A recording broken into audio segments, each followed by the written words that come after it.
Ladies and gentlemen, welcome one and all. This is your man DJ Daz One. We are live and direct. Intro, please. Yes, sir, ladies and gentlemen. Welcome to the Rap Sheet Podcast, where creatives and culture meet. And I have with me today two of 816's finest. Now, let me set a picture for y'all. It was just about maybe a month or so ago, a small little event called Boulevardia. Hopefully I'm saying the name right. And I went there initially just to support my friend who came from LA, who didn't have a DJ for her event. So I brought my controller out, set them all up, and I was able to move freely throughout the whole event.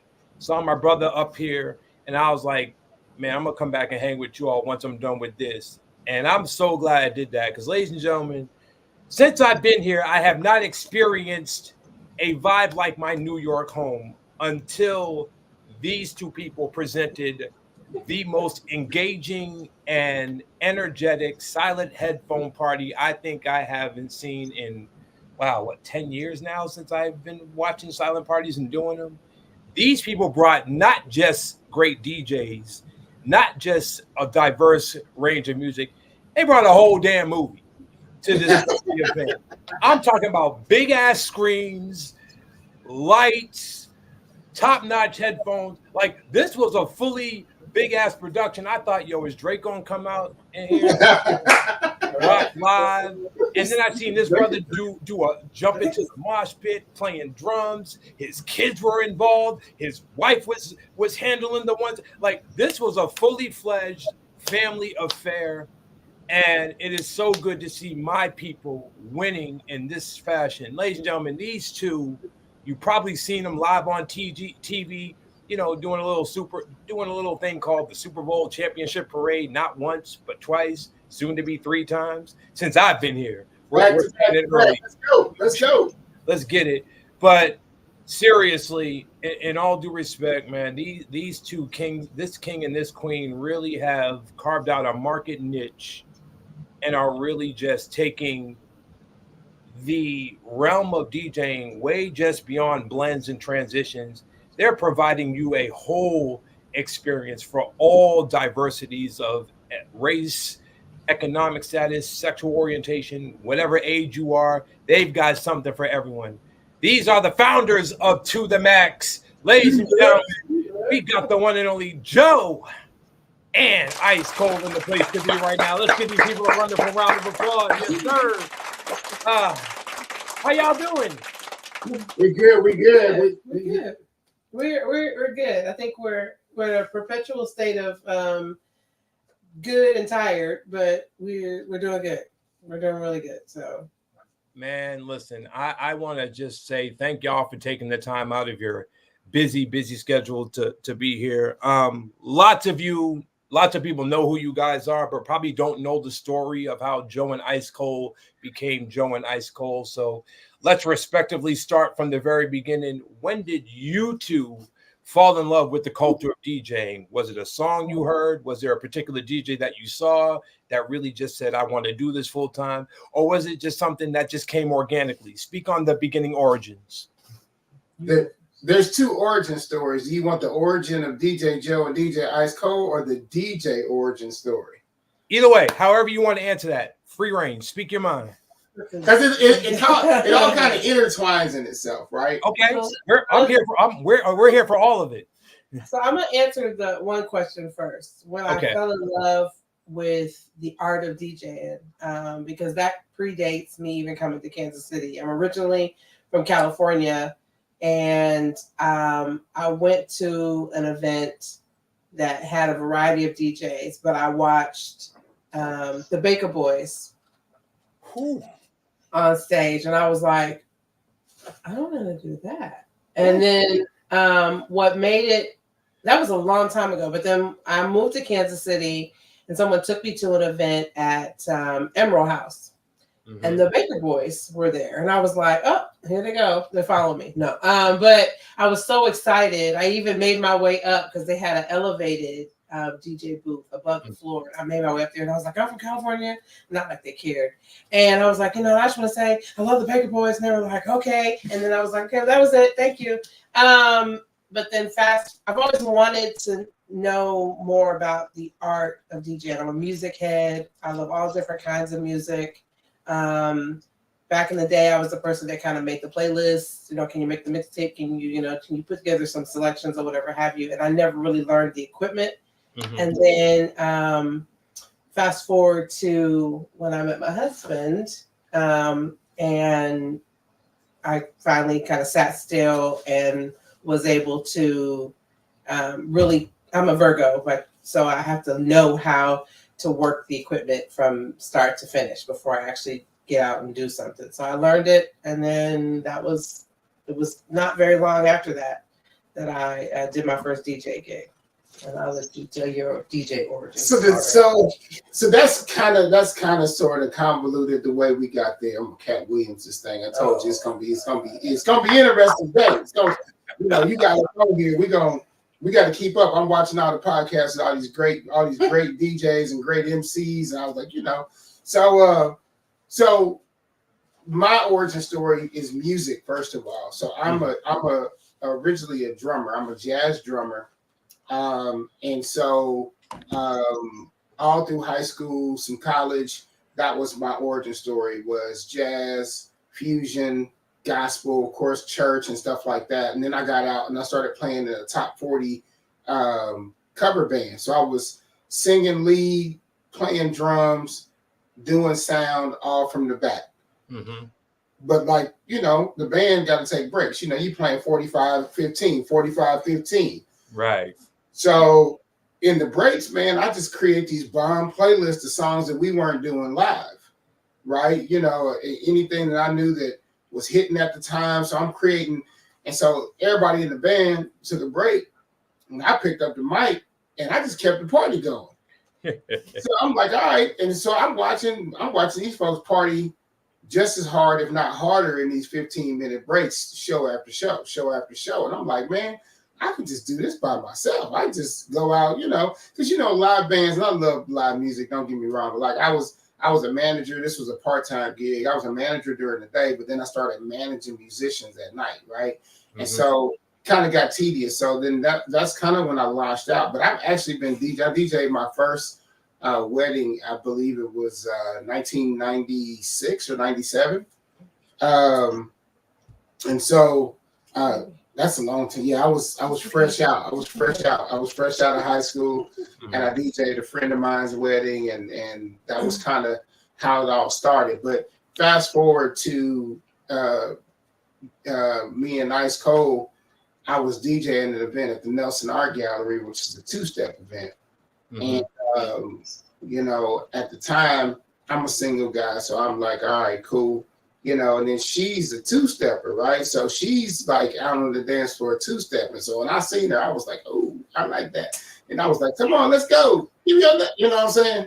Mm-hmm. So anyway, it was a no-go. It was a no-go at first. I mean, I ain't gonna lie. I'm just saying it wasn't like, it was kind of like Aladdin, Princess Jasmine, and she didn't really feel him, you know what I'm saying, at first, until he said, listen, I'm the man, you know what I'm saying? You're looking for a prince, but I can be the prince. I can show you the world. Anyway. That's a new version. That's a new version of that. New version. I just came up with that. I can tell. Yeah. Oh, Lord. But it's true. So it didn't it didn't really 6 to 8 week spurts of me ignoring your messages. Yeah, so she ignored me for about 6 months, and then she finally gave me a date. We went out on a date in January. We were married. We were engaged by April, and then we were married by July, all in the same year, right? Wow. And that's kind of how that happened. And then we just celebrated 8 years actually last week. So yeah. So the origin story for me of DJing, though, it was more so one of a necessity to entertain. So when I DJ, I like to entertain. I'll be honest, I like MCing more than I like DJing sometimes. Yeah. And so I know that sounds. He's an entertainer. He's an entertaining person, which is the exact opposite of his normal personality, maybe to some. Yeah, I mean, I see it, but to I have some. different. I'm a true Gemini. Like Yeah. when I'm on Oh, stage, yes. I'm one guy. But like when I'm like living in the regular world, like He's a whole different person. I'm a whole different person. A lot of people don't like me in my regular life, but they love me on stage. So that's just like Beyonce got Beyonce and she got Sasha Fierce. You know what I'm saying? Yeah. So Yep. they like you everywhere. So anyway, so Jazzy Jeff is one of my super inspirations. So I had been DJing for a long time, and of course, everybody knows Jazzy Jeff. We all grew up in the Will Smith, Jazzy Jeff era. Right. But unfortunately, I love Jazzy Jeff for his commercial stuff. It wasn't until I was in the DJ life, like where I am now, that I can appreciate his technical and his insight. I liked him because he was with, they was making the commercial music, and this is still real, and he's on the Fresh Prince and getting thrown out the door. I thought that was cool, but it wasn't until Boulevardia. I think it was the second year we did the silent party when it was down in the bottoms, and they brought Jazzy Jeff in, and this is after Jazzy had been here and vowed never to come back here because of a bad situation that he had, which we won't talk about because that's a client of mine. I saw that footage, so yeah, we'll just leave that one there. Yeah, but he vowed to come back. He did vow to never come back, and then Boulevardia got him to come back. And so when he came back, we were blessed to literally be standing on stage with him as he did his set. So like that day was the day I was like, and I have been DJing for a long time. Again, commercial. Mm-hmm. I'm kind of a commercial type DJ. A lot of privates, a lot of corporate stuff like that. Right. But that day was like watching him do what he did and never pick up the mic, but he has MC out there. So we do a lot of that. So some of our motto is behind that. So I'm a great MC. She's a great DJ. So because I could do a whole set and never talk on the mic and be perfectly satisfied. Right. Because I think I talk to the music, right? So, and I have a good facilitation voice, but I don't have a good MC voice, in my opinion. So depends on the mode. Because I've seen her actually at Planet Anime last year. She smashed that joker. Yeah. I was getting text and phone calls like, your wife is down here blazing this thing. I was like, then somebody was like, she's even on the mic. I was like, I did use the mic at Planet Anime. I vowed. I don't know. I think I caught a vibe or something that night because I came in. I started the party at 128 BPM and had all the little cosplayers and had the Deadpool Pikachu on stage. That was a vibe as well. So many origin stories to answer your question, but at the end of the day, it's an extreme level of music.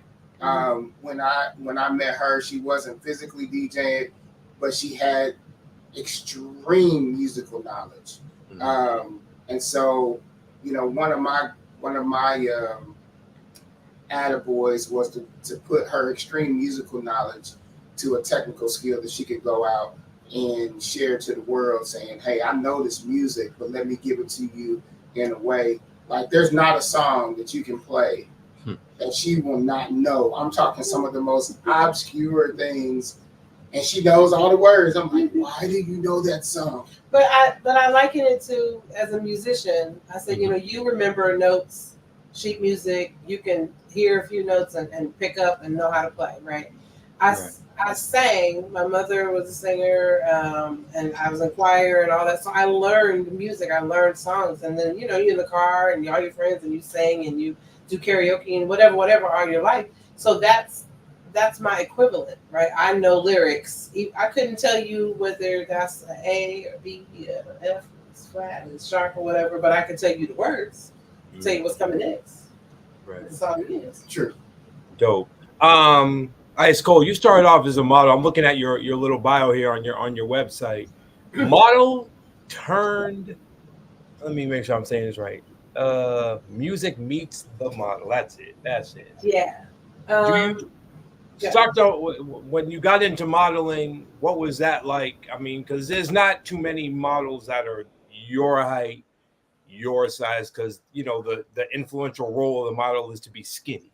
Yeah. So being a model, so I should say that my efforts to be a model in my younger years, when I probably was closer to industry standard size, was not supported by my family. My folks were not fans of that, and they were education first, and then I had my son, and so then it was like, that's not happening. So as my kids got older, I reintroduced myself back into modeling. I had lost some weight. I gotten, a little fitter, and I was like, yeah.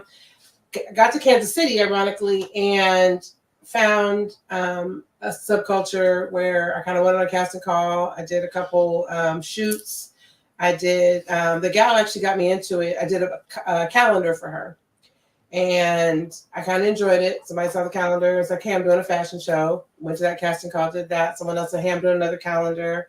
And then then I started kind of curating shoots myself, just kind of networking with people. Hey, would you like to do a shoot? Yeah. What kind of look are you into? I'm like, well, let me do something different. Let me do something for, that represents more of a curve, because I do have children. I was in my 40s modeling, and which is not uncommon, but to re-break into it and to really embrace it. And then I shifted in my mid 40s to DJing fashion shows. And because of my background in modeling and fashion, I really do like curating and helping fashion designers curate and put it to music and see it on the runway. That is one of the most fun things I do, along with like the silent disco. I put that same kind of energy into that. That's amazing. Ladies and gentlemen, if you're just now tuning in, we got DJ Joe and Ice Kole representing To The Maxxe here. So thank y'all for tuning in, whoever's tuned in right now from wherever y'all tuning in from.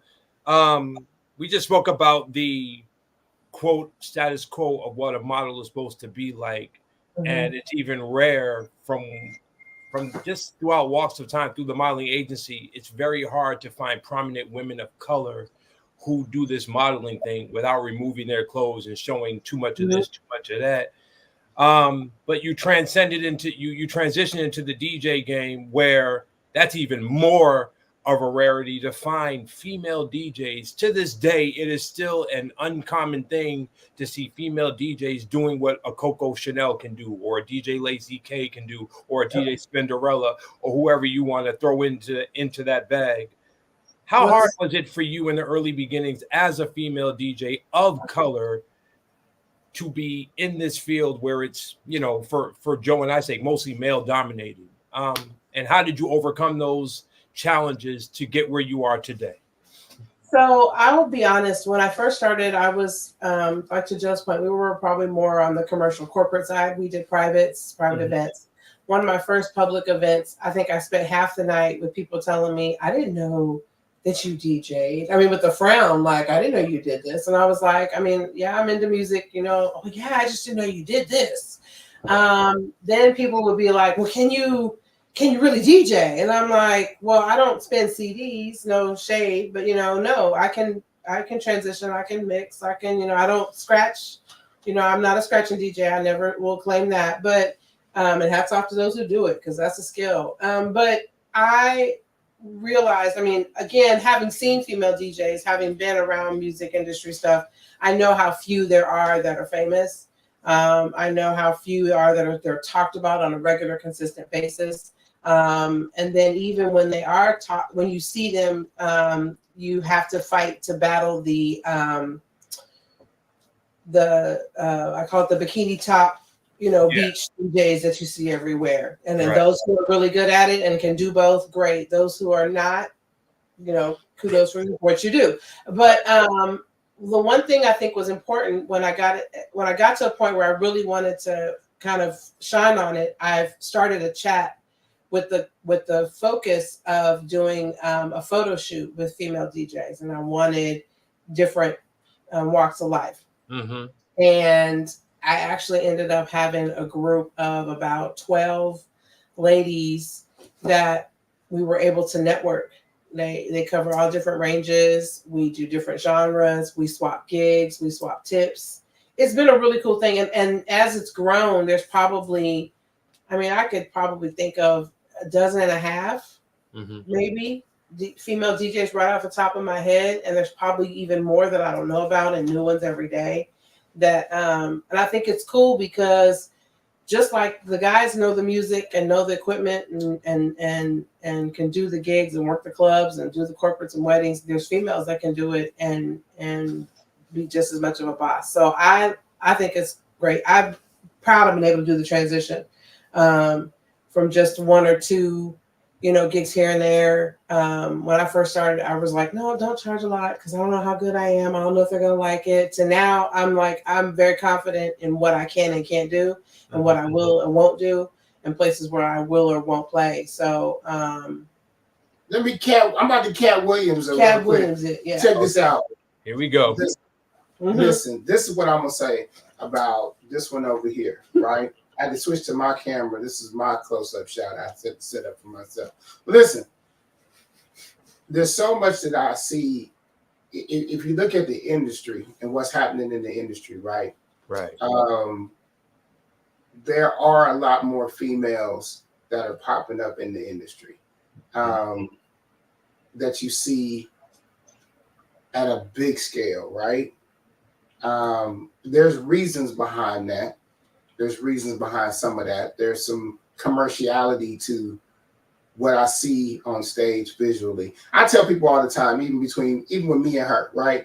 I say, we both can DJ, but they much rather have her because she looks way better than I do, right? So, but what I say is this, like, she's a for real solid DJ. If you put her on the stage in front of 20,000 people, she's not going to just hit the play button. Oh, no. And let that joker ride and have some kind of pre-mix done. We've done every stage that we do is live, right? And even when we on P&L or we're at, at Riverfest and there's 10,000 people in front of us when we were doing that down at River Market, like everything is live. So I'll say, even though we do see a lot more female, it's not that they don't do the work, but it's for us, I look at everything I see from a production perspective.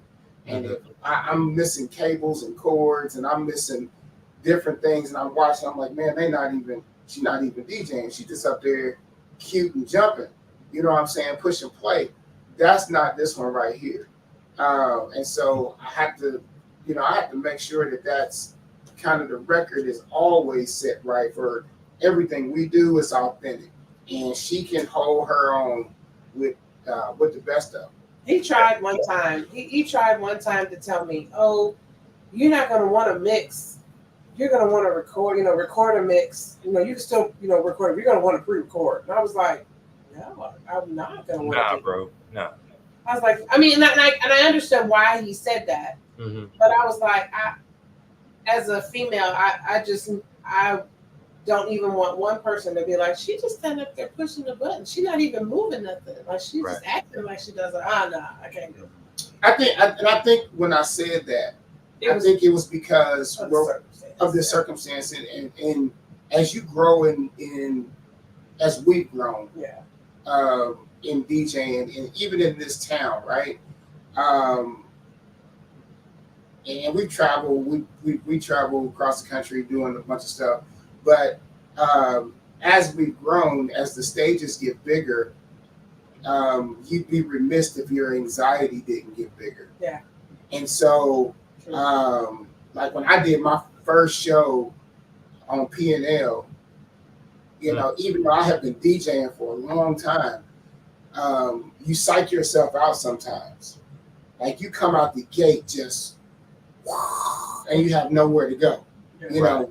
Guys, we call that a whole different thing, and that's a locker room talk. But that's, what I'm saying, you way early, right? So because the bigger the stage, if we got a call to go do Burning Man, or we got a call to go do Coachella, or we got a call to go do you know, even if it's a side stage, not on the main stage, but you know how everybody, you know, as they changing out acts, this stage activates over here and this stage. But if we got to call to do something like that, as those stages get bigger, your anxiety is bigger. But I think we're now at a place where I won't say that no stage is too big to scare us, because there's some scary stages out there. But I think we can handle them. I think we can handle them. You know, you can put us at one of them clubs down in Vegas and put us at Dre's and let us go. You know what I'm saying? And, you know, put us at, you know, technically we kind of went already at Dre's, but you know, but you know, so that's kind of why I wanted to put on that. You know, she's a DJ that DJs. She puts a lot of thought process and care in the matter of fact. Her crates, I've got a computer that mirrors hers. And so as she builds some of her crates, they come to my computer too. So the one that mirrors her library. So I get to see how she's creating her shows because she goes through a whole different process than I do. Wow. Well, let's touch on that. First, before we go to that, I just wanted to show y'all this picture of you two at the festival. I don't know if you got to see this picture, but this is one of the favorite ones that I took. And this was just everything I needed. Look at that, man. Art in motion right here. I have to send this picture to you guys. So let's talk about how you curate your crates, because every DJ curates their crates different. How did the two of you curate respectively and collectively for every event that you guys do? So considering the fact that I do a lot of top 40, I don't do a ton of underground, right? So a lot of the crates that I curate come from when I first started was a lot of the music that I was already singing and playing. So a lot of the Earth, Wind and Fire, Septembers, the stuff that I know because I'm doing those type of shows, I'm doing those type of gigs. So it's gonna scare you sometimes. I do have playlists that I've created. I haven't created new ones in a long time because what I've started doing is just literally just going in my library. And I know this is probably a DJ's worst nightmare. Sometimes I'm just scrolling and I'm just reading tracks. I'm like, oh, that would go. Oh, that would go. And it's probably not. I wouldn't recommend it to like my son that's 14 DJing. I'm like, no, you stick in your crates and build your crates. But what I've found is, you know, being a top 40 DJ, I've gotten tired of a lot of music. And so what I've tried to do here, you know, as of late, I'm trying to expand my palette on stuff that I'm playing, how I'm mixing. Like I was doing a kid event and I mixed, I took an acapella of We Don't Talk About Bruno and put it over the top of, what was that?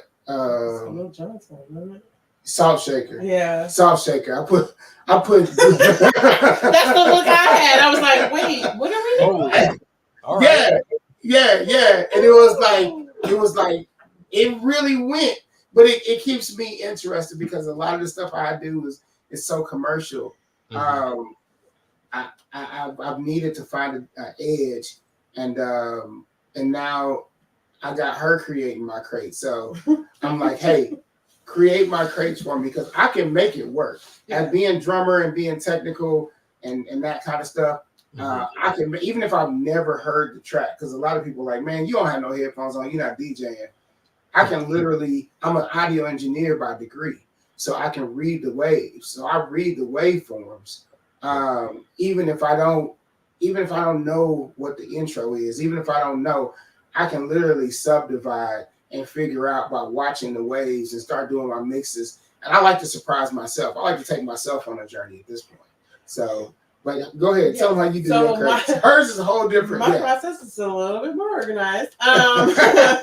So I'll give an example, like for and I won't use a wedding because that's very, very specific, but like a birthday party, right? So when I use myself as an example, when I turned 50, I was like, okay, I turned 50. That means I was 18 in 1991. But here's why I say that, because up until the time you're 18, you're listening to the music that your parents listen to, that your friends listen to. In that 17, 18 to like 25 is when you start listening to your own music, and you start being like, "Ooh, I like that, but I really actually like this." Mm-hmm. So then that's that sweet spot of music where you really want it, that you really like it. Now you might like what they play today. You may like a little Meg Thee Stallion, a little Kendrick, a little Drake, but you really like Belle Biv DeVoe, and you really like, the Fugees, and you're trying to, I'm the Magnificent. You're like, okay, I want to hear that. So I curate the same way. When I do a birthday party, I back up and I go, okay, same thing for reunions. I'm like, okay, y'all graduated, so that's really what the music was right around then, and then bring it forward a little bit. When we do festivals, I'm gonna say I'm a hip hop head, but I love electronic, techno, house, dance music. So I'm like the crate digger. I'm constantly on the DJ boards, downloading music, listening to it. Sometimes I'll do nothing but give me everything 130, give me everything 125, give me everything 100. So I'll DJ and pull down music that way, and then I'll listen to it.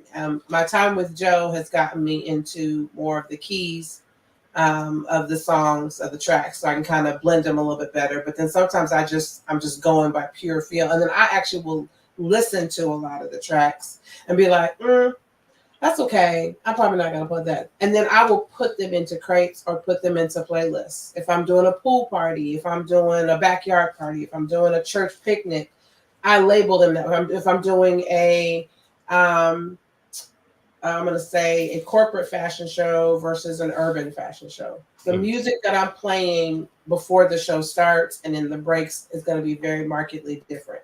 So I'll label them that way: urban fashion show or youth fashion show. So then I can go back to those if I have a similar event, or I can continue to add to those. I've gotten into more of my smart crates, so I can label them out not only by genre but by BPM.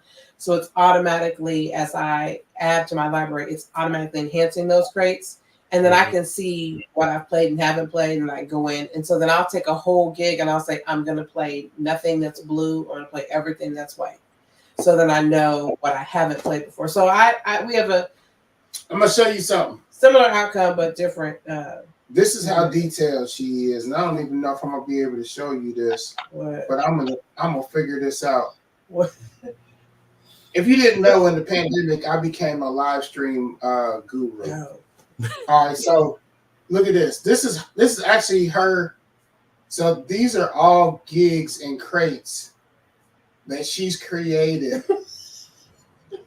Like, okay, let me start. So starting here. So if I need them at the top, I put a 0 in the front, so they're at the top. And then when I'm done with them, I take the 0 out and they go down below. Wow. I'll keep going. Yeah. So I'll give it, I like Harlem International Fashion Week. I've done that the last several years. So they have a Tuesday night gala, Wednesday night, Thursday night, Friday night's men's night, Saturday night's bridal. So I label them by night for the show, but then I have open.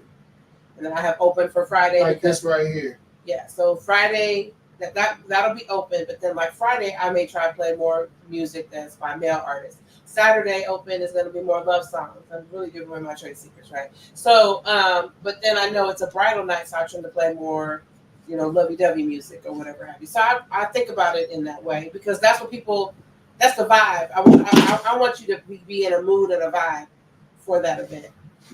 Damn, I thought I was diligent with my crates. I just got upstaged. Now I got to go back to the lab now, man. Damn.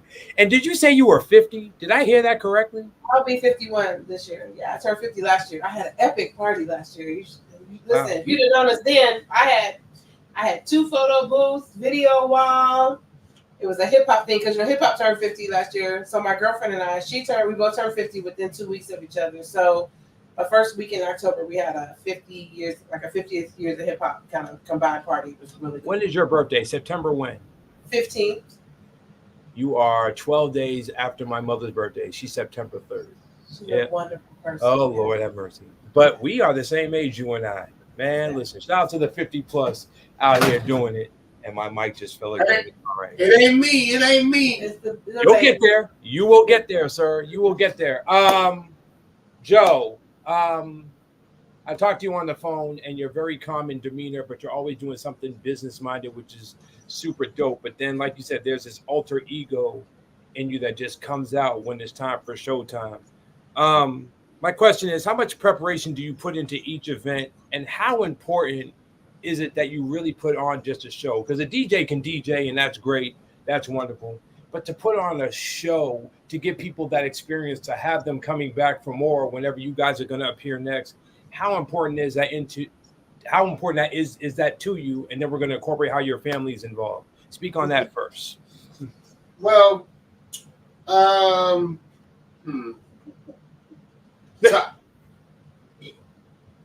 see a Cat Williams moment coming. I see it coming. I think I'm a Cat Williams.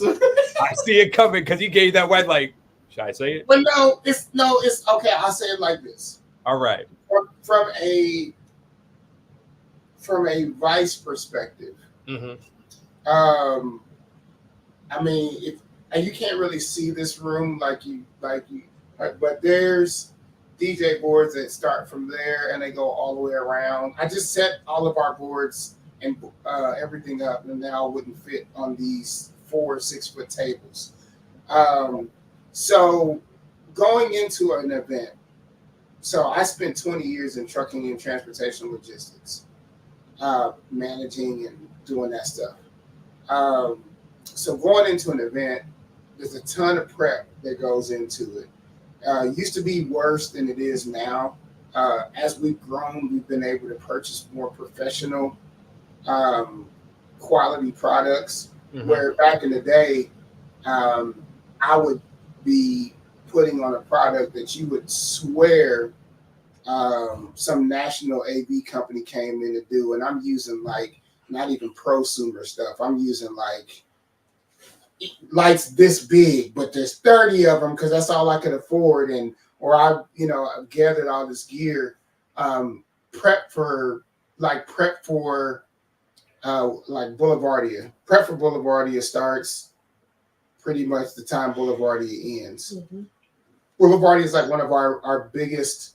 I go, and that's not even what you saw. Is not even. That's scaled back from last year. Not scaled back. It's just reconfigured. We still have a ton more stuff. So I have to now. God has blessed us. Where now I have to make decisions. What do I really want this stage to look like? How do I want it to feel? Last year when we did Boulevardia, we did a configuration of video wall, and kind of the way the stage was set.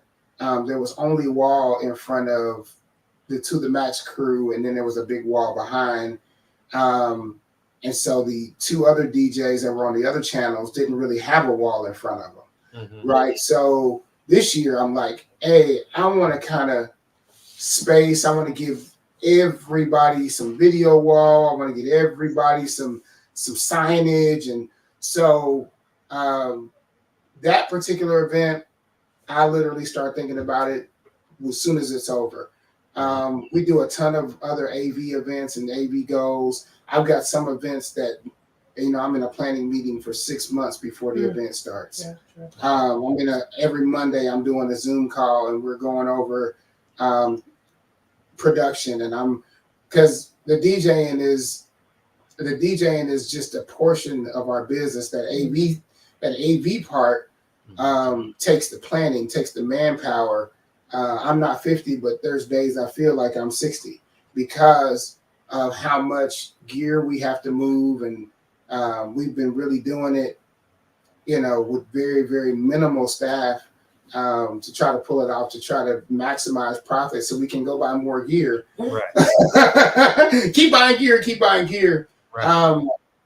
But in the planning processes, everything is extremely thoughtful.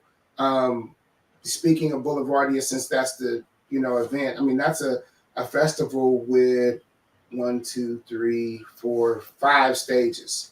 Yeah. There's 5 stages at Boulevardia, and there's only 1 stage dedicated to the DJs. Mm-hmm. And so I go into that type of event thinking I want to make our stage look and feel just as good, if not better, as the main stage, what they quote unquote call the main stage, because I call my stage the main stage for us. It's like our Super Bowl. So, Right. So the gear, the energy. I mean, we start setting that thing up 2 days before, 2 to 3 days before. Sometime we get down there, start mapping it out, laying it out, dropping power, putting distros out. You know, making sure that everything that's kind of in my brain. And there are times where I have to map it out, where I'll get on the CAD and we'll CAD a room out because it's so many moving pieces. And I'm having to do that more as we start getting staffing up, where I can hand sheets to say, here, go put these 40 uplights in these spaces in the venue. Like we did Party Arty this year and at the Nelson, and we basically did 4 rooms at the Nelson. And so I can't be in 4 rooms. So now I'm having to design, and I think that thing plans out almost 6 months. So, yeah. And there's the physical logistics, right? And then there's what I call operational logistics, right? So for Boulevardia, there's the emails, there's the, hey, these are the dates, these are the, 2 to 3 hour work blocks. I send out a survey, tell me which ones you're available for. Then even with those responses, we're still spacing out our family. They're like, okay, they're going to work, 4 to 6, and they're going to work 6 to 8, and they're going to work 8 to 10, and blah, blah, blah. Then it's, okay, you're on headphones, or you're on security. Okay, well then this is where you park, and this is when you get your vans, and then everybody here's, we've got water, we've got cooling towels, we have this, and if you leave, and there's it takes a staff of about 20. Yeah. It's about 20 folks to run that festival. Just that one stage. And then everybody may not be involved in setup, but everybody that we bring is involved in teardown. Because we tear all that down that last night. Whereas like on some of the festivals, they take some stuff down and then they'll come back. We break that whole stage down. All that equipment is pretty much rolled out. Last year, I think we had to come back. I had to come back for some stuff. Yeah, but this year we rolled it all out. Yeah. I think the only thing that was left was the power distro. Yeah, distro. I needed to get it untapped in. Wow. This is crazy. Ladies and gentlemen, we have the founders of To The Max, DJ Joe and DJ Ice Kole, really just giving you the backbone of what it is to run such a force of a company and just a force of a movement. Let's get into the silent DJ stuff, because a lot of DJs who do events, you curate your day party here, your theme party here, your Wu-Tang Wednesday night, whatever it is. But to really curate a silent headphone party is such a different type of event because there's no speakers. And I can't recall how many times someone's come up to me and is like, when are you going to put the speakers on? I'm like, we're not, because it's a silent headphone party. Hence why everyone's wearing headphones with different colors to choose whatever channel you want to listen to. What was it about the silent headphone party that really enlightened the two of you to just get to the moment of where you're doing these things on big stages like the one you just did? When did it start, and how did you curate your brand of silent headphone DJing to the 816? So you mentioned 816. We are actually 913-816, quote unquote, because we do live in Kansas, and I do it. And the 909, and the 909, and the 213, and the 404, and the. I know. I'm West Coast from. Not that. I was about to say the same thing. Wait a minute. Nope. Wrong way. Got it. You know everything. He can't say that. Not anymore. But he married too. He can't really say it. But we just referencing the lyrics. But listen, so silent party. I really wasn't into silent parties. Boulevardia actually got me into silent parties, ironically, because I'd never done one before. But I had been doing a lot of DJing around town, and I got in really good connections with some really good people. And one of my friends called me and said, "Hey, man, we're thinking about doing this silent disco thing in Boulevardia. You think you can handle that? Think you can work on that logistically?" And I didn't have any idea what he was talking about. And I was like, okay, sure. That's pretty much what I say to everybody when they call me. I'm like, Okay, sure. Oh, we want, you know, somebody hanging from the ceiling. Okay, sure, we'll figure it out. So what happened was they had rented these headphones or whatever from out of town. They were terrible.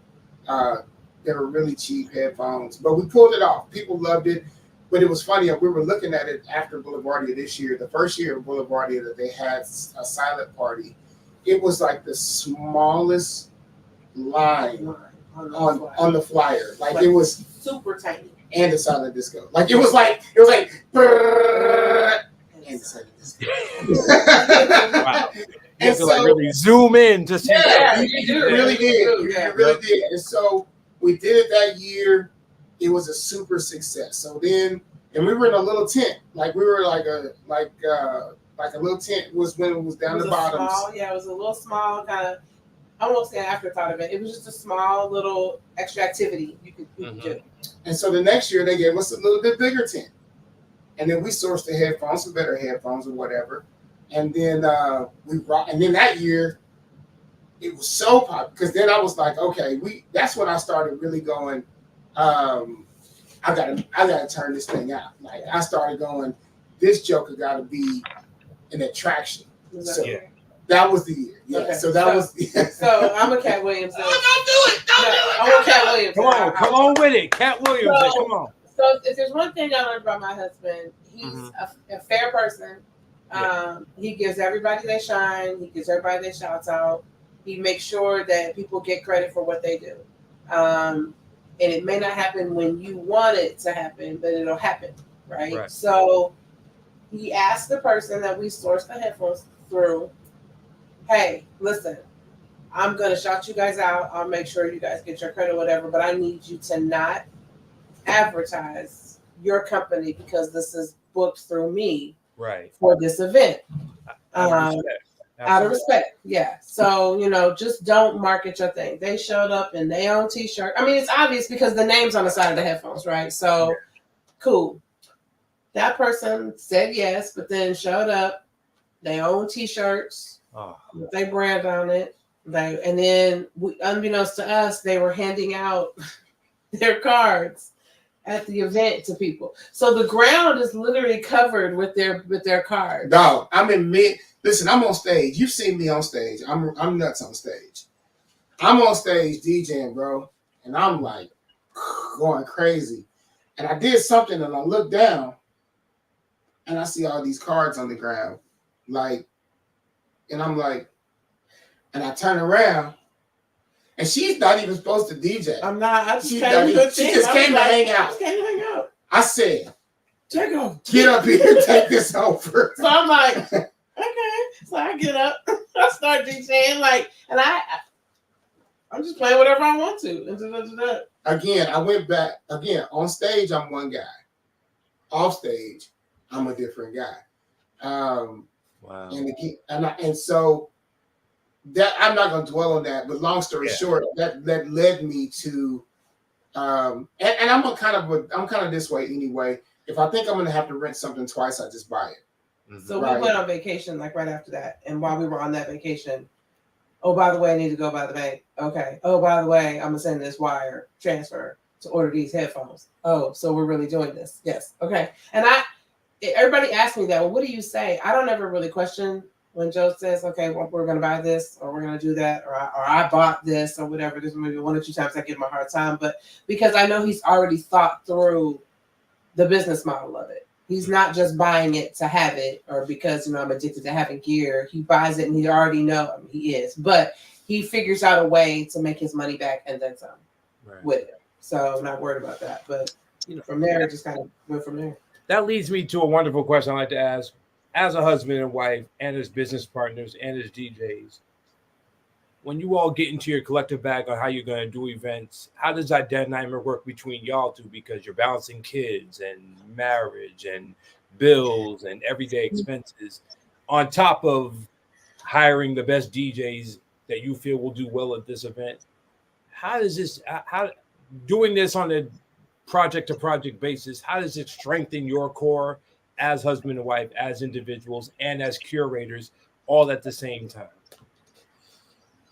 Okay, so I will say we look at, so I've been a corporate manager, I've been a manager of 400 employees, so I can kind of do that black and white computer side of it. But right now she's best at that, because I'm doing nuts and bolts, I'm doing project design, I'm doing all the physical, going to the warehouse, loading the trucks, doing, you know, where a lot of that detail for, hey, do we have anybody working this event?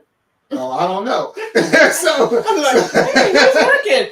So I'm like, we've been able to really not really get in each other's way, because we take two different approaches to an event. She takes the more organizational approach of who's working, when are they working, getting the logistical part of the people there. I do, and it varies event to event, because when she first started, I would do all of her booking. I don't do that anymore because she's so popular. I couldn't keep up with it. Now she tells me her schedule, so that if I get somebody calling for her, then I can look at her schedule to see if she's already booked or not. You have booked me as well, yes, and she still works a 9 to 5 too. So what?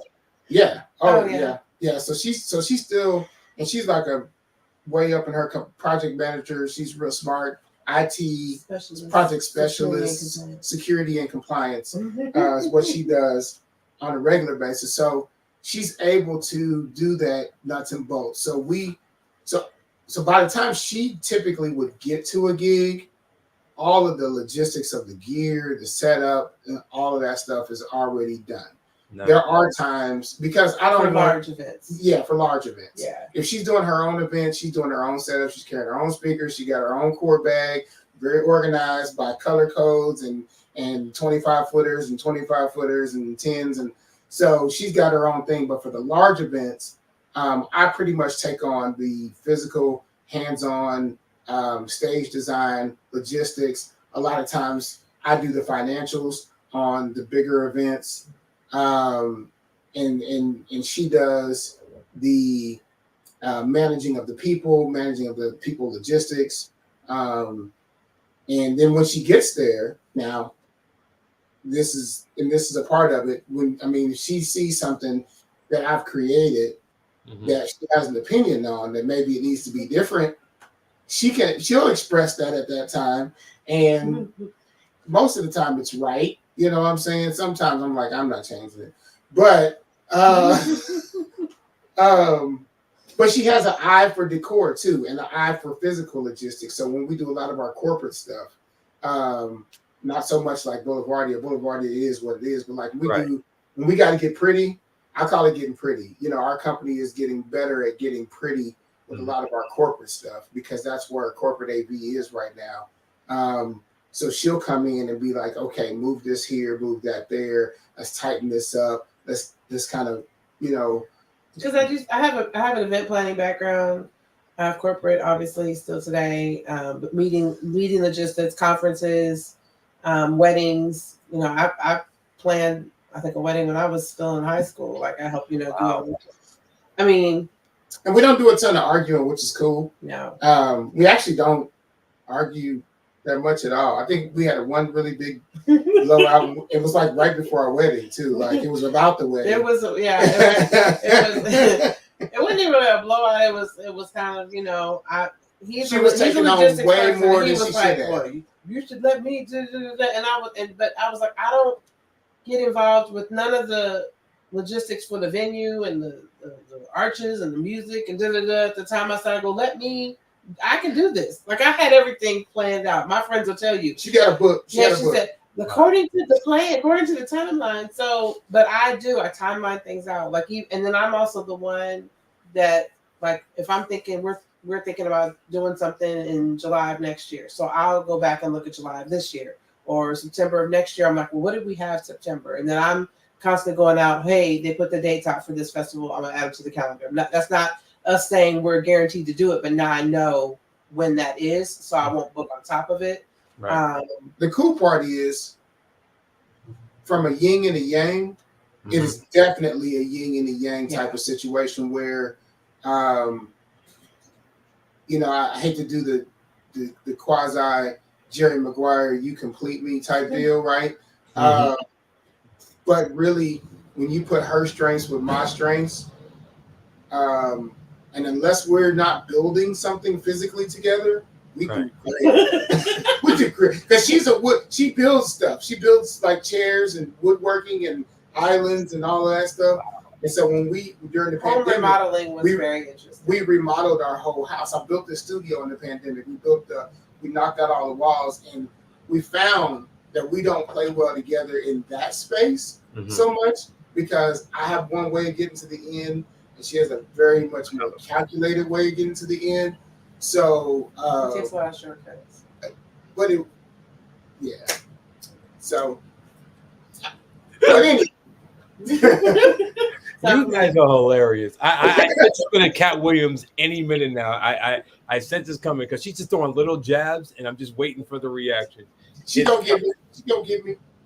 On a serious note, one thing I really want to applaud you guys on, because I'm not a parent. I don't know the furthest thing from raising kids or whatever, but to bring your children into this atmosphere, and I got to speak to both of them during the day.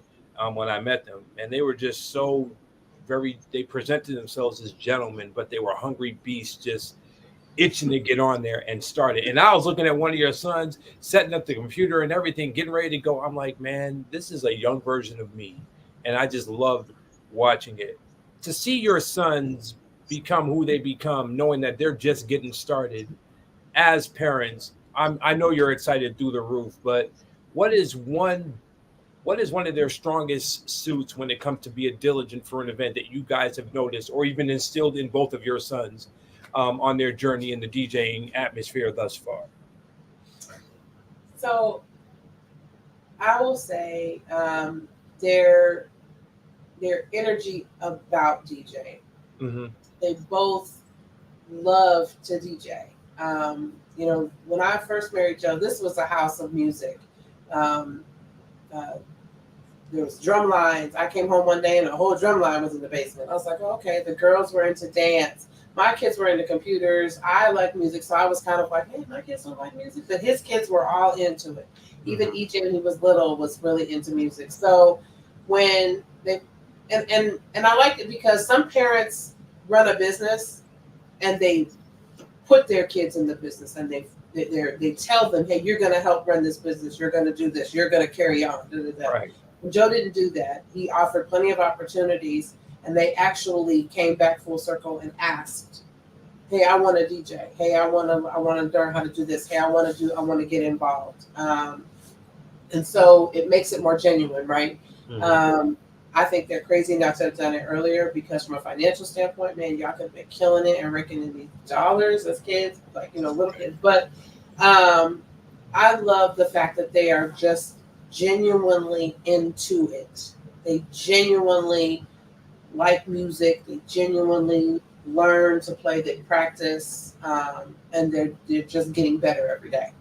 And they're young enough to soak it up quickly. Whereas me at 50, I'm like, I don't want to do that. So I'm just gonna keep doing what I'm doing.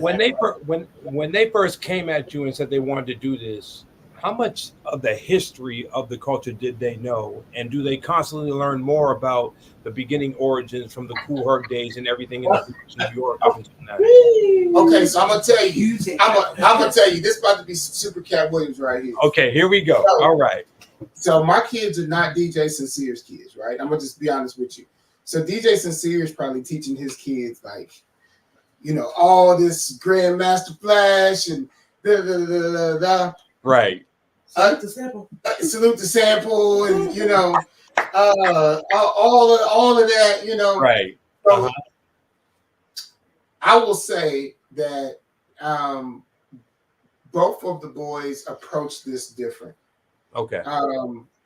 Matthew approaches it now that he's got the tech of understanding his gear, understanding his how to do all his beat matching, blending, filters. Now he's like, okay, I am now I'm creating my vibe. His whole thing is not a look backwards; it's a look forwards for him. Right. Not that he shouldn't look backwards, not that he shouldn't. And they're kind of taking almost the same path I took. It was because I'll be honest, I don't. Once I feel like you're ready, which didn't take any of them, didn't take her long, didn't take either one of the boys long to get ready to where I felt like I'll throw you in. Man, listen, I'm kicking you. I was on a break in October. I mean, in like no more than 45 days from the time I got my first board. Okay, I need you to do this gig. I was like, wait, what? I was like, I'm not ready. Like, yeah, you are. I'm listening. Yeah, you can do it. I was like, oh, okay. So Matthew, he just turned 25.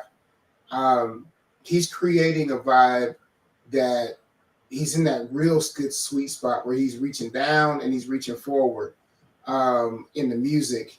He don't reach back too far, but he understands what's happening right now. Right. Which is a plus. So he's taking a right now approach to it. And he actually practices on a regular basis at his home. So he does research and practices, and he's got a good practice schedule regimen. However, the 14-year-old,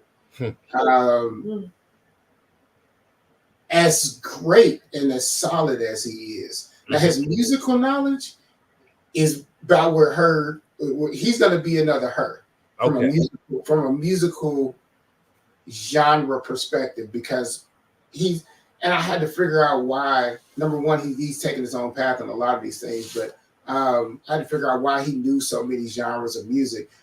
When my other kids were young, I was in logistics and playing live music, and I was in trucking and doing live music. But when EJ came along, I pretty much have been DJing his whole life. So he's been going to a lot of these corporate gigs with me. So he understands Bon Jovi, Journey, Neil Diamond. He understands all those songs that are those top 40s where I'm doing a wedding and he's sitting next to me. So when I'm listening to him DJ, I'm like, how do you even know that song? But then also these kids are getting the music back from TikTok, right? So TikTok is making a lot of this stuff popular. He does not yet at 14, and I don't want to like cram it down his throat, because I still want him to be a kid. But he doesn't do as much prep and practicing as we would like. Right. Even though he's good and people love him, but he still goes out there and rocks the crowd, which sometimes I wish he would bomb so then he would come home and practice. but he won't. You know, he won't. But they take a very different approach. Kole grills the 14-year-old a lot about old school, about origins, about who is this, where did this come from, because it's important. He'll say, hey, you know, so and so used that song, and I'm like, well, that wasn't their original song. They got it from this spot. Right. Oh, well, who is that? Or he'll say, well, I don't know who that is, and I'm like, oh, I'm shocked. But he's 14, and so, but he also, again, he knows more lyrics to 90s hip hop than I do. He does. Wow. Yes. Yeah, and not so as much as me, but he does. Not as much as her, but like one day I was coming down the hall, and E40 just going, everywhere. I'm like, how does it know what? I was like, who listens to this? Because we don't. It's funny because I don't even listen to music in the car, right? Because everywhere I'm at is noise, you know. So when I get in the car, it's my quiet place, you know, because we've got 7 kids between the two of us. Wow. So from age ranges from kids 32 all the way down to 14, and they're all gifted in their own way. But the boys, Matthew and EJ, took Matthew a long time. He didn't really start DJing until he got back from college. Was he like 2 years in? After his academy, wasn't it? Yeah, it was after his police academy. He didn't start, and then EJ. But I'll be honest, I think too, I think they all love music, but then it's kind of like, and it's I'm very frank about it. You know, when Joe was like, "Well, yeah, I think you should DJ," and da da da da, and he had me do this birthday party, and he was like, "Well, I think you should do this gig," and I was like, "Oh, I don't know," and he's like, "Yeah, it pays this." I'm like, "Okay, so what time do I need to be there, and what colors do I need to wear, and blah blah blah," because I mean, I'll be honest. I've had enough friends over the years who have been club DJs. I've been to enough clubs. I've watched people get paid at the end of the night, 2 o'clock in the morning. I've heard people say, you know, yeah, they pay this. It's different now, maybe Yeah, a little bit, but I was like, oh no, I don't want to do that 5-6 days a week or just on a weekend, because then you have to work a regular job and then you still working. You're gigging 7 days a week to make, you know. yeah, Hats off to people who do it full time. And this is, if that's what you do and you're making a living at it, absolutely 100% spot on. I have never been like that. I even with modeling, acting, singing, dancing, I couldn't take that chance. And then when I had my son, I was like, oh no, I gotta know where I'm getting this check from. So I've always had a job. right. I mean, I was in high school working a job. So when you told me I could work my 9 to 5 and then I could also DJ on the weekends and I could make some money, I'm like, oh, okay, so I can get my nails done and get my Starbucks, and okay, I'm good. Oh, and then I can save some money too. And then I started turning that money into buying more gear.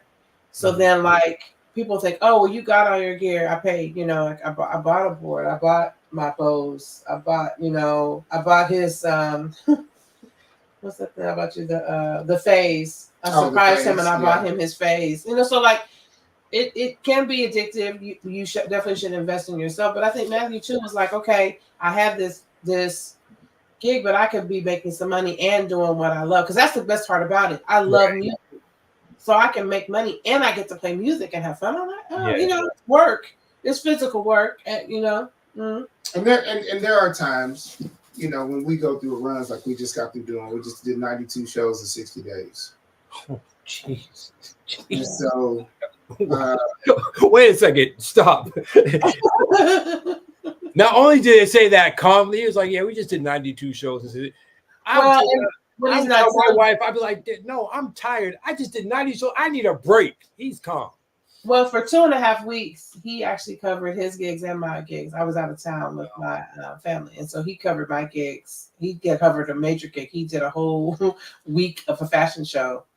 The AV part was the only part he was supposed to do, and he did the AV part, and he DJed, and he hosted one night. And then I called an audible on another DJ. Hey, can you go down there and help him, because he's supposed to host, and he can't DJ and host. He can't do it all. So, but he did that and his own gigs. So AV and DJ gigs. We still would have had 92 shows in 60 days if she was here. We still would be where we are. Yeah. But what we found is intentional, right? So you were kind of talking about balance and different things like that. Intentional time, right? So you know, we do a lot of running between the two of us. But we also will do Starbucks runs or we'll go drive, or real late night, or we'll go to breakfast. But then we're very intentional on our breaks, what we call breaks. So we talked about logistics, right? How she does the pen and paper. I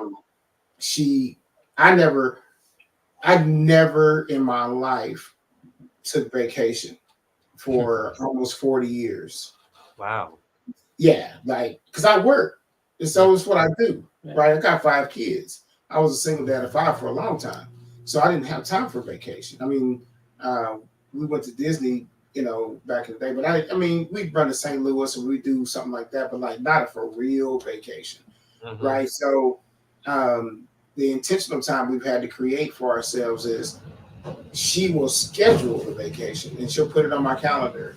And that's when, you know, unless something major comes up, right?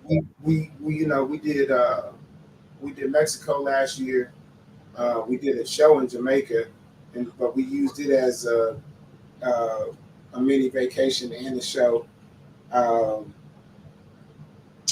so we're going to Miami in a couple weeks and back out to LA in a week or so after that. So we try to schedule those intentional times where we can recharge, because it's important. It's important to go places and hear, you know, like when I get to Miami, I promise you, I'm gonna try to track down Pitbull, and I just want to see the vibe of that, man. I listen to his radio station, like in my car. If I'm listening to music, I'm listening to Pitbull's Globalization, because there are some crazy good DJs on there, Yeah. and it's not all just Latin music. But even the Latin music, I can't understand it, but it's such a vibe. Yeah. And so going out there, or when we went to Mexico, like I sat with the DJ. They had a DJ that spun at the pool, and he was the same DJ that spun at night. And me and him sat there and we talked, and we got Instagrams, and I sat there and watched kind of the music he was playing. So it helps me kind of get out of that top 40 mind, right? And I'm like, ooh, I love what he's doing there. Or I'm Shazamming, like, ooh, I like that track, man. I can put that track with this track. And probably as a DJ, I probably shouldn't be saying that, but it is what it is. We all do. Every DJ has Shazammed at one time or another. Everyone. One time or another, you're like, oh, absolutely. Everybody. I don't think I had that song. Yeah, you're in another country, man. That's not gonna be in my crate. You know what I mean? Yeah. I'm in Jamaica. Right. They dropping songs that ain't gonna be in my crate. Right. You know. We talked about, you know, how we work the business and how we work the personal with the kids. It is intentional. I mean, I have a calendar. When you look at my calendar, it has nine different colors, 9 to 12 different colors going on at any given time, because I've got school schedules, work schedules, my work schedule, his gigs, my gigs, AV gigs that we have other people that, okay, we're not going to be here, or we're double booked, triple booked, or whatever. So, you know, hey, I'm dropping so and so on there. Let's color that a different color. Okay, right. Well, who do you have here? Well, who's doing that? And okay, would you want me to start it and you can finish it? And so any opening we find for some personal time with the kids, so-and-so needs to do this, I got to go to the vet, you know, whatever it is, because there's, you know, fur babies and all that. Somebody has to handle that logistics part, and then be purposeful about finding time for recharging, like you said. And so, you know, when we go get coffee and I say, hey, let's take the long way home, it's the drive home that's the personal time. Right. Or I'm not working a gig, but I'll come to his gig so that we spend time. So we don't do anything. But even if we're talking business still, it's that purposeful time of us spending time together. You know. But it's cool because I like coming to her gigs, because watching the evolution even of what she's doing these days, right? So like she'll be mixing and I'll be like, ooh, you're a fan. You're a fan. Yeah. I'm like, ooh, yeah. I get excited, but I do that with even the boys. Like Matthew was doing something. He did some mix where he was taking Genuine's Pony Beat and he did like a loop and he did something crazy. And you know, as a DJ, when you do something and you know it hit, you kind of do that. And I'm looking, I'm like, yeah, that was, I'm like, yeah, no. I'm like, he look up, you know, EJ will do the same thing. He'll be mixing something, and that's the one thing I love about his mind is he's always trying to mix. He's always trying to blend. And like in Kansas City, and this is not a Cat Williams moment, okay, but this is like the only time you hear DJs really mixing is like if they got a radio show and they do give them that late night spot, you know, on the radio, or you go into like, you know, like if you guys are doing something down at, you know, Vine Street or something where y'all free to mix, right? Where the club, yeah. And the club will do it. Like I say that, like certain clubs. Yeah. But I like it because, you know, ain't nobody trying to play whole songs over here. Right. Yeah, we trying to create. I mean, we will if that's what like some songs if you cut it out too early, everybody mad. Yes. Yeah. You know what I'm saying? Everybody mad. Like if I drop a Whitney song, you're gonna hear the whole song. Right. Especially there's certain parts of that song I can't even really skip to or skip through. But like to listen to EJ's always coming, hey, this song can go with this song, and this song can go with this song. He's verbalized. I'm sure Matthew's doing the same thing. He don't run up to us, but it's almost like, listen, I found this cool thing. I got 5 on it with such and such, and it'll go you know, it'll go together. Watch this. You know, let me show you. Yeah. So it's that feel for it that lets me know, hey, he always has that in the back of his mind. You know, when can I use this at a show? When can I kind of drop this? And so it's kind of you know, it's satisfying to listen to their evolution on a daily basis too. And that's what's up. This is dope. Ladies and gentlemen, we got DJ Joe and DJ Ice Cole here. Now, these next two questions, get your Cat Williams on for these next two questions. Because I don't like causing controversy, but I always like I want people to be unapologetic and speak their truth. When it comes to working with other DJs that are outside of your circle, and again, be raw as hell with this, what criteria does DJ Joe and Ice Cole look for when you are booking DJs outside of your circle? Let me step back for this one. Because Joe and I, we have talked about this on the phone. How about I give I'll give the nice answer and you know. So we both, the thing that we like about each other the most is that we have high standards. Right. And the fact that we run a business, right? So anytime that we send someone out, they have to be able to give the same level of customer service, if at all possible. Mm-hmm. They're not going to be DJ Joe, they're not going to be DJ Ice Cole, but they have to be able, the client has to be able to be happy with it and not be like, don't send them, you know. They played customers the whole time. They came looking raggedy. So it sometimes takes a long time before we really peep somebody and then send them out on certain gigs. There's certain gigs that we'll probably never send a replacement for. Then there's some where we'll be like, okay. Then there's some where we'll only send a select one or two because we know that they know exactly what to do and we don't have to question them. They're going to be on time. They're going to have their own equipment. Their equipment's going to work. They're not going to drink. They're not going to cuss. They're going to play the right music. So all of those are requirements before we send someone. Mm-hmm. That it? I think so. Yeah. Okay. Joe, before you answer that, while Cole was answering that question, Joe was just like making faces like, okay, let me think I'm going to say this. So now the flow is yours, my brother. She hit a lot of the points that I hit. Nice. So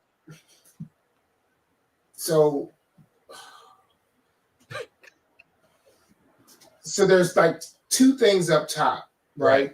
There are like three things up top, right? Being late is a sin. Yeah. I've always been that way. And when it deals with being late, that goes into your prep, that goes into making sure you got all your cords and cables. If you don't have music going when you're supposed to have music going because you forgot a cable, you're late. Right. Your prep wasn't right. You know, we still deal with that even on our internal side sometimes.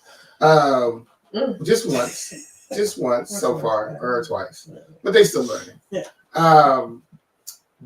But being late is a sin, number one. Right. Number two, your professionalism, how you talk, how you act, how you dress, your professionalism in your song selection and the music you play. Like she said, being able to read the room. I've taken many years and many sacrifices to build the relationships with the kind of clients that I have that trust me emphatically with what they trust me with. So I've got to know that whoever I send has my brand and has my heart for making sure that my client is just as pleased as if I would be there. Right. The other thing is I have this thing about leaving the dance with who you came with. And I say that all the time. And I think we as a community, and this is not just in the DJs, this is in music, period. Because again, I'm a live musician. I play drums, I sing. I'm a gigging musician still to this day. And you find a lot of backbiting and undercutting, and you see a lot of I'm gonna talk down on you to this particular entity, so maybe I can get the gig. Or you see, if I had you go to a gig and then you are going behind me saying, "Hey, let me just come in here and do it. I can do a better job than what they're doing." So haven't had a lot of that, but I watch a lot of it, and I watch the cats who do it, right? So I'm very selective in who I say, okay, I think I can bring them in and send them out. My wife will tell you, I have so much pride in what we've built. Right. I can't let one knucklehead tear it down. Right. And so I keep my circle real small. And to a detriment, because we've gotten bigger and way bigger than I can manage myself. Yeah. So I had to, and I'll be honest, it's been the females that have saved us. Mm-hmm. It's been the ladies that have saved us, because I tried to do what she did, and I tried to get like a whole guy group or whatever, and we just fight too much. Wow. And so we don't have that, like in our little chat or whatever. I can't think of one time where one tried to undercut the other, or we'll say, hey, who's free? We did one today. Hey, I got somebody wants to neither for a repass or whatever. I'm booked. A lot of other DJs will hold that to the vest. Mm-hmm. They'll just say, I'm not available, in the story. Or they'll recommend somebody and not really care about what kind of job they're going to do. And I think the bigger thing is the humility of it all. Yeah. That's not what I never really kind of go into that on a lot of different things, but like when it comes to like working with other DJs or trying to schedule other guys or gals or whoever it is, like you ain't. Can we cuss on here? We can't really cuss on here. Yes, you can. But, oh, okay. You ain't got to be grown. Yeah, I mean, I'm not expecting you to kiss my ass, right? Right. That's really the worst word I want to say, but I'm not expecting you to kiss my butt, but right. I'm expecting you to acknowledge who got you there. Right. If you're gonna make a whole video and a whole post and a whole whatever, at least tag me in it. Right. Tag the business. If you don't want to tag me, tag the business, because the business is what got you on that stage, or the business is what got you there. Or we have a lot of people that will admire what we're doing from afar. When I hear a good DJ, I post it. DJ Q was doing a gig that I was doing AV at, and dude was crushing this mix. Yeah, man, I went right on my Facebook post and I was like, man, DJ Q in here killing this room. Or if I come out to a show and you going crazy, boom. Or another DJ, what I feel like is there's room for all of us, right? There's room for all of us, and it's room for all of us to get paid and to be better if we work together and just respect one another. So when it goes for me, that's why I start growing DJs at the house, because I know I can trust them. You know what I'm saying? It's interesting how, like the statement I made, like when I started DJing and people would frown and go, I didn't know you DJ. Like it was almost like it was inconceivable, right? And then I'll be the first to say I was very blessed to walk into a book of business, but then I also built a book of business alongside of that, right? And the comments that people make sometimes, I think they don't really think about the impact of their words. The parade is just one example. I wasn't even gonna bring that up. I was. It was a once in a lifetime opportunity last year. We were blessed to get it last year. It was a lot of work. It was a lot of logistics. It was a lot of, Can we do it? How's that going to work in this moving vehicle? Blah, blah, blah, blah, blah, right? So, and then we weren't sure how it was going to go over. It went over extremely well. So, the connections that Joe made to even get into the room and to get into that space were phenomenal, right? So then when we came back this year, it was I didn't come into it was hate. I didn't come into it with an expectation that when Joe said, "Hey, I think we're gonna get the parade again," I didn't go into that with an expectation that I was DJing again. I really didn't, because I know that we don't curate all the DJs. They may say, "Hey, who do you think?" or "This is who I've got," or whatever have you, or "Do you have recommendations?" or "Hey, of this list, blah blah blah." But from the minute it was announced, it began with, "Can we pick somebody besides the same tired DJs? Who's picking these DJs?"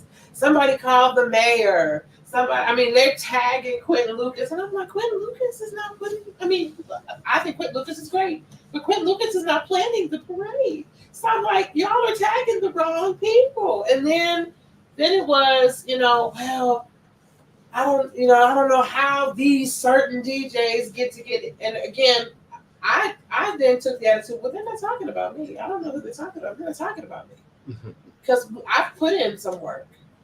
You may not see it, you may not know it, but that doesn't mean I didn't do the work. So that's the kind of thing where we talk about, like, where sometimes people say things and they're throwing out hate and they're just throwing it out in the air and it hits who it hits. But they're not aware of all the pieces that go into that puzzle to get some of these things happening. The people, you saw everything was going on that stage on Boulevardia, but how many DJs do you know that are sticking around to tear all that down, that are showing up 2 days ahead to set all that up? Yeah. They want to show up at their board, walk up, DJ, go home, collect their check, and then, okay, I'm out. So there's a DJ that I talked to.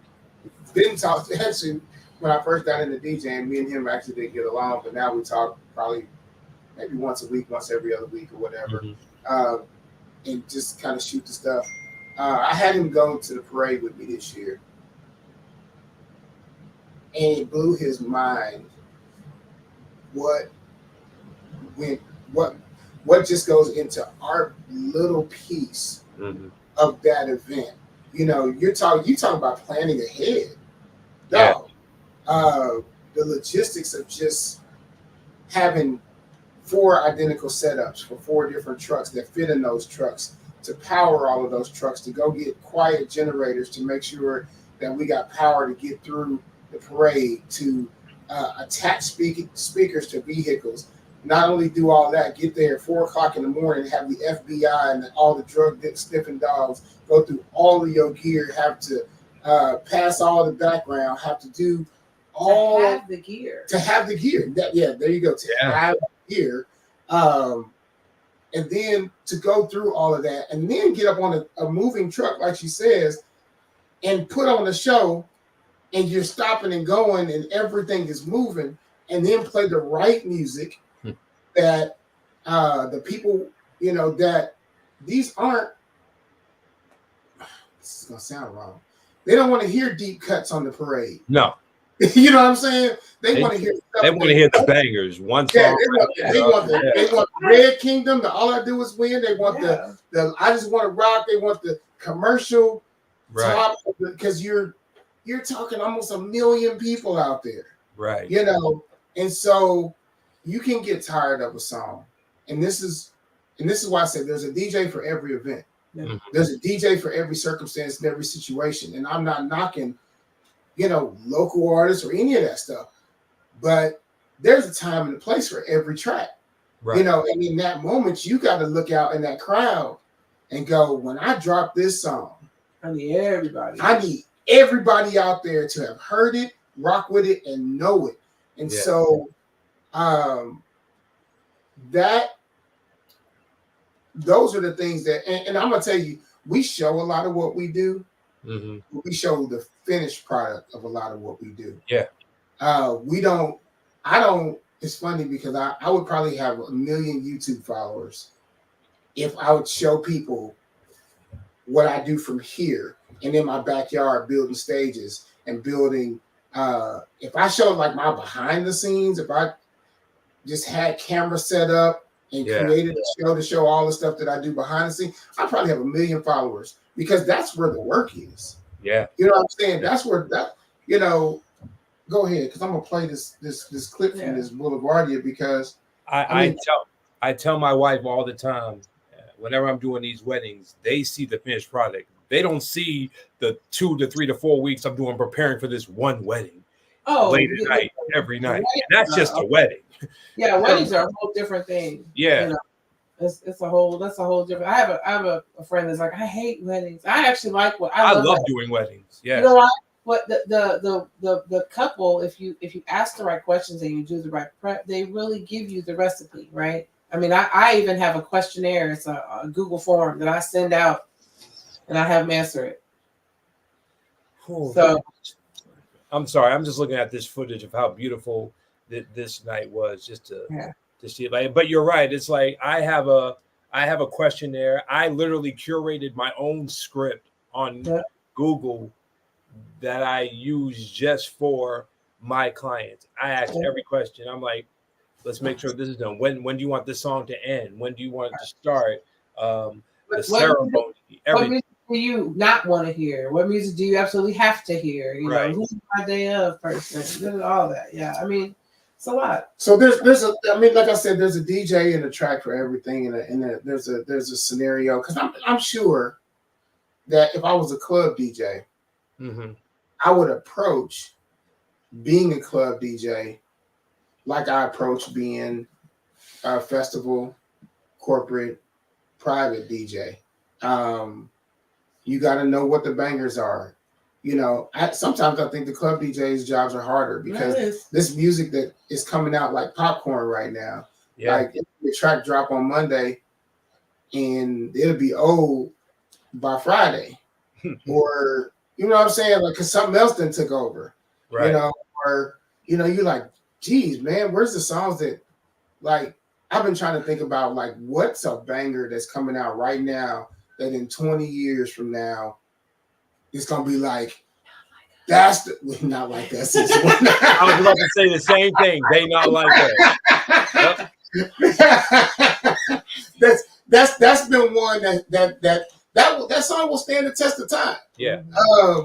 But a lot of these tracks are like so fast, so you know, so in and out, and so those club DJs, man, you gotta keep them on the floor. You gotta keep them moving. You gotta keep them going, dude. I'm like, But I do like the CO2 cannons, and you know, I used to want to be a club DJ until I did a couple. And I was like, this ain't my.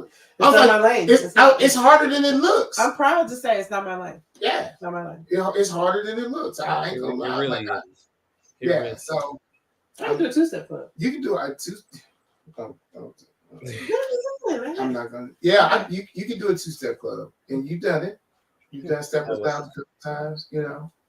And y'all are too funny. Ladies and gentlemen, we got DJ Joe and DJ Ice Cold representing to the max. My last question is more of a serious note. Speaking of the Super Bowl, Lisa Lopez Galvin. I didn't really know much of her, but from what I heard, she was a very sweet soul and got along with everybody. Unfortunately, she's no longer with us because of this senseless tragedy that happened in February.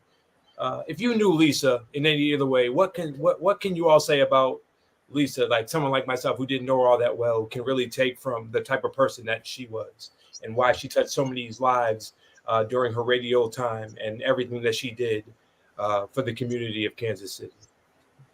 So I didn't know her personally. There were some in our chat that did. I knew people that knew her. I definitely made some posts in all of my female DJ chat groups, not only to pray for her family, pray for her, and then if you knew someone in her family, to extend out any offerings for gear, equipment, assistance. If her daughter needed anything, I know she's taken up in her stead. So if her family needed anything, to just reach out and let any of us know. We would help out if we could. We'd help with gigs. We'd help with logistics. We'd help whatever was needed. I know probably there were whole communities that were doing the same, so we weren't needed. But if ever someone were to call and need us, us personally as a couple and us in that group, we would readily step up. So my understanding, as I would feel, because we actually lost another, not at Super Bowl, but another very close female DJ friend of ours, and we did just the same thing for her, DJ Phoenix. And when you know someone who is in your circle like that, you know, another DJ who you've met and you've laughed with and you've joked with and you've swapped music with and you've talked about, and just like we're having this conversation now, when you talk to someone like that and you know them on that level, to lose them impacts you really powerfully. And it's almost like it's no different than it's like losing a family member in some cases. And it hits hard like that. So my heart goes out still to this day to her entire family. So yeah, and so I had interacted with her very minimally. She was really nice. I do with the mobile stage business that I do a lot of events around the city. And I would do an event in the West Side with the West Side group over at Jarbo Park on the west side of Kansas City, Missouri. And she's been over there. She's hosted a couple things, met her. We didn't really interact from a DJ perspective, but she was very close to some friends of mine that I play live music with. And they've pretty much been kind of my connection to reaching out, saying, hey, when you talk to the fam, you know, expressing everything that Kole just said. And I think from she talked about Phoenix. We have been known, number one, we're blessed to number one, just be alive. We're blessed to be successful in an industry and in a market that's not a large market. We're still a small market, but we've been blessed to have our business grow in this market. And we take on a lot of DJs as friends and as family. And what we do, we try to be I don't want to call it mentors because that sounds like we're the answers, but we try to mentor a lot of people. That's the only word that I can use. Like a lot of DJs getting into it, or we help. I mean, we have situations where DJs need speakers, they need lights, they need mics, cables, computers. Sometimes, I mean, stuff happens, and so we've been able to not just be friends with these people, but try to make sure that they're successful. Just because you're not my kids don't mean I don't want you to be successful. And we've had, we've drove all the way out to Warrensburg for Phoenix and to get her a mic. You know what I mean? And those are the type of things that in the DJ community that we really want to be known for.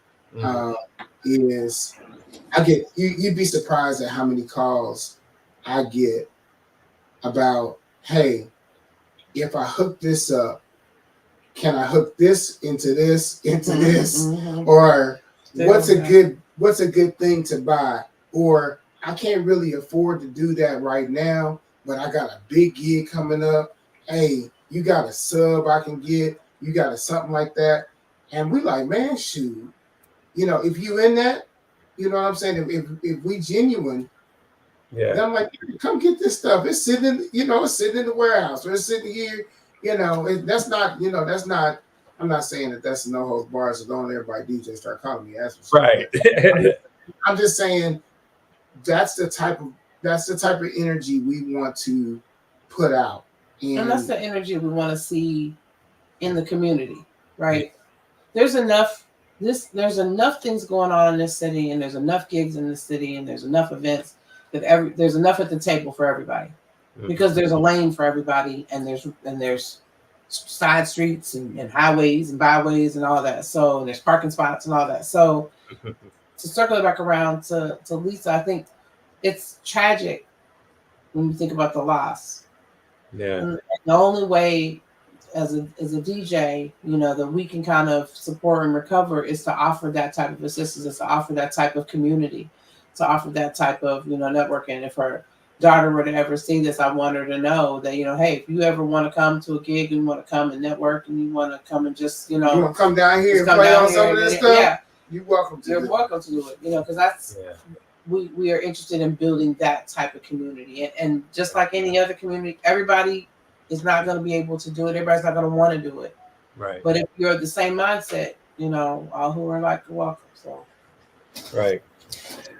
So in closing, I just want to say, as it relates to community, y'all don't know me. We've talked a few times. We never really hung out. I've never been to your house. You've never been to mine. But y'all made me feel like family on that stage. You easily could have said, yo, get off the stage. You don't belong here right now. This, that. And some people do that, and rightfully so. But you let me freely move. I didn't get in nobody's way. Was able to take good pictures. But the fact that I got to bond with so many other DJs, and the fact I got to watch y'all do your thing, and it was just all love. I even helped y'all even break down at the end of the night. Yeah, they even asked me. They was like, "You want that dude up here?" I was like, "Yeah, he cool." I came in. I was like, "I don't know." Oh yeah, sure. Hey, you can be up here. I was like, "I don't know." I just wanted to help because I know y'all were extremely tired, and I was like, "Let me just do a little bit," but I didn't want to do too much. Because I didn't know how y'all do your thing. So I just stayed out the way after a while. But just to see that sense of community from people who are spearheading it like you two, just really made me feel at home. And I couldn't wait to tell my wife about everything. I showed her all these pictures. I'm like, yo, look at this. And I don't curse in front of my wife. I was like, yo, this shit was major tonight. These two people put on the best experience that I ever seen. And she asked me, she's like, what would have made it even more perfect? I'm like, nothing. If I was on it. No, I could have said that, but I was like, no. It was cool just watching it because you turn something 1/10 whenever you did it the first time to being on the biggest stage of the whole entire festival. And I can only imagine what 2025 is going to be like. I didn't care if I was DJing or not, just that I got to witness it and see the aspect of other DJs coming together, your family there, your sons there, it was just a beautiful thing. So in closing, I want to say thank y'all for being responsible curators that really do care about this art form of DJing that so many people disrespect and take for granted. Like, if I had $1 for every time someone who's been doing it for 20 years, but I've been doing it for 30 years, and I treat each event like it's my first one because I have to. Because every audience is different. You're not always going to have the best mix. That one little transition that everyone else is like, well, I didn't notice it. Well, I sure did. Yeah, I sure did. And I do also, while you closing, I do also want to shout out Chris Aguirre. Chris Aguirre, I don't know if you know Chris.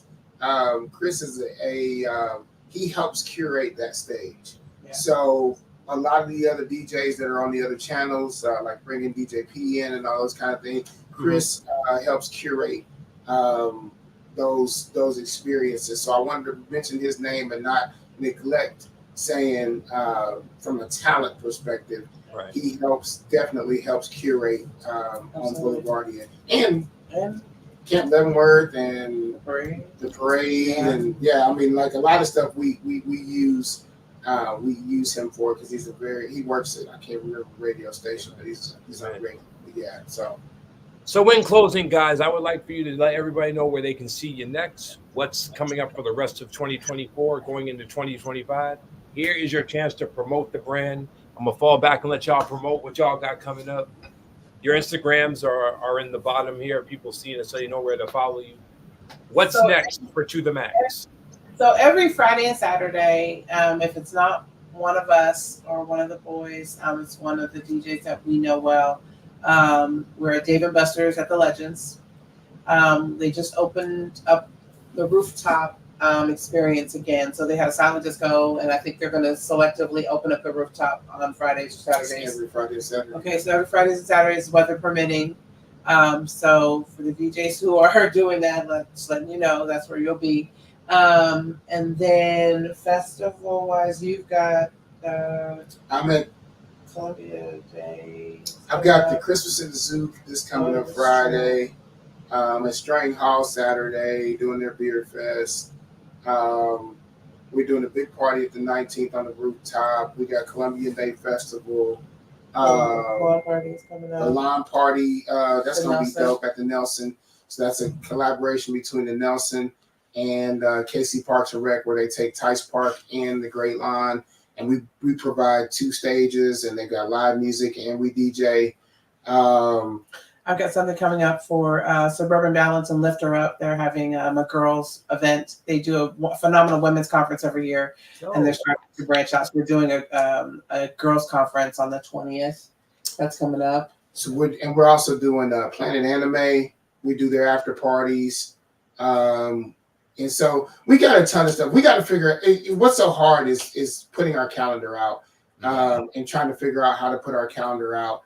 And so, but our big ones, I know we kept Camp Leavenworth coming up. It's a silent disco over 2 days. Irish Fest. It's Labor Day weekend. And we do a silent disco over 3 days at Irish Fest. Yep. And got Crossroads Music Festival's coming up. Got a couple of things. I mean, there's a couple of things. There's always something in the works. We have a dog doing bark in the sculpture park at the Nelson. So there's a bunch of stuff coming up, but definitely follow the tothemax.com at DJ Joe KC, at Ice Cold DJ, Silent Kansas City. And just stay tuned. Joe does a much better job at social media than I've been working. She used to beat me, but now I'm like on TikTok, so I'll be rocking out. But there is one thing that I want you to come experience that we're going to be doing again in October. Is silent, but it's a silent concert. We have a silent concert series where it's all live music. And all silent. Wow. And so that's kind of a baby of mine, a brainchild of mine. And we do it in places you're not supposed to have concerts. So we do it in like art museums and hotel lobbies. So like when you walk in, like there's a band smashing, but you can't hear them until you put headphones on. Wow. We just did one about a month ago. Actually, the day before Boulevardia, which is the dumbest planning ever. But the day let me tell you, you think that week was crazy. So she did a show in Washington, D.C. on that Thursday. I did a silent concert on that Thursday. And then we were both at Boulevardia Friday and Saturday. That's how that week went. And I actually had a gig before Boulevardia both days and came.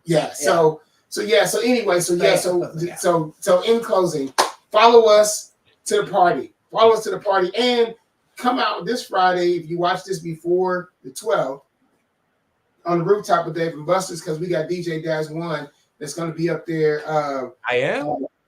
You're gonna be on the rooftop, man. Really? I didn't know that. I gotta get prepared. No, I already do that. That's cool. That's what's up, man. I've never been on the rooftop. I played Dave and Buster's so many times. Shout out to Mike KC for getting me in there, and letting me spread my wings. But I can't wait to do the rooftop. That's gonna be. It's been closed for over 10 years, so it's just opening back up. So yeah. Oh, Wow, that's amazing. So yes, I will be there this Friday. Come on out, everyone. My wife, I better see you there if you're tuned in right now. So I can give you free food and you can be happy. That's right. Amen. Salute to y'all. Thank you for the opportunity. I will not let you down. I mean, that's a real easy gig to do, but I'm still going to treat it as if it's my first gig because I've been there, but you know, under y'all, I want to make sure that I do it right because it even means that's much more to me because I'm looking out for people who look and walk and talk like I do, and that means a lot more. No disrespect to any ethnic background, but I truly love working amongst my brothers and sisters, and the fact that we can make money together is the best thing going. So, what you think? My arms are big on this joker, don't they, dog? I look like I've been working out. I was going to say this. This is my Cat Williams moment. If you had a mohawk, you would be Mr. T, straight up and down. I'm eating food to make me itch. When I get stretching, my muscles twitch. Hey, down to my head, down to my feet. For somebody with a bad memory, I can't believe you remember that. But oh my God, that's the Mr. T song. I'm B.A. Baracus. I'm B.A. Rock. I'm gonna get a big old chain. No. Oh my I had a goodness. mohawk when the Royals won the World Series. Okay. I cut my hair in the mohawk and I painted it blue. Oh my god. You That was- definitely look like Mr. T, but that's not because I'm a huge Mr. T fan. I've always have been, but you guys I are. beat Rocky up. I beat Rocky Okay, up. that's, Oh, we don't sorry. have to be Mr. I'm T. gonna bust you up. Go for Yeah, it. No question. Ladies and gentlemen, this is Ice Kole. This is DJ Joe. These two. I'm never gonna get invited to Coachella now. They're not gonna have me. Oh no, I can't wait to do whatever the next event is. I want to be there, and I can't wait to work with y'all in the future and just do many great things with y'all. Salute these two pioneers right here. These guys are the real deal, and let's give them one big round of applause, ladies and gentlemen. Here we go. That's right. All right, ladies and gentlemen, Rap Sheet Podcast is done for tonight. I'm about to head off and hang with my wife and eat some great food, and whatever comes to mind comes to mind. See y'all Friday. Follow these guys, DJ Joe KC, Ice Kole DJ. That's their Instagrams. And oh wait, who we got? Missy E just came in. What's up, Missy E? Yes, sir. And Niece Straws came in here, saying hello and all that. You guys are wonderful, man. Keep doing what y'all doing. I love it. I support it. To the Maxxe.com. Learn everything you need to know, and watch out because their sons. My retirement. When we're in good hands when we as a collective are all done. That's the next generation, and yeah, I can't wait to see what they do. I would love to play with them. Absolutely. They spit All right. Dylan. Spit hot fire. Okay, well, never mind. Okay, we're out. Okay, bye. We're out, y'all. Man, I'll talk to y'all later. Peace and blessings. Y'all are too much, man.